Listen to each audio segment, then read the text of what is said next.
బతుకమ్మ అంటే బతుకుతో సంబంధం ఉన్న పండగ.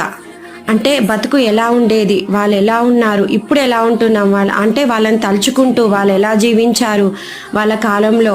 దాంతోపాటు ప్రకృతికి మనకున్న సంబంధము, ప్రకృతి మనము వేరు కాదండి ఒకటే అని తెలుపుకునే ఏకైక పండగ బతుకమ్మ పండగ. అదే ఆడపడుచులకు ఇంకా పెద్ద పండుగ.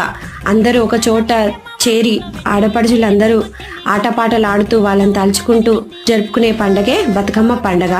దానితో పాటు బొడ్డెమ్మ కూడా బతుకమ్మతో సమానమైన ప్రాముఖ్యత ఉందండి. ఇది పూర్వం నుంచి ఉంది.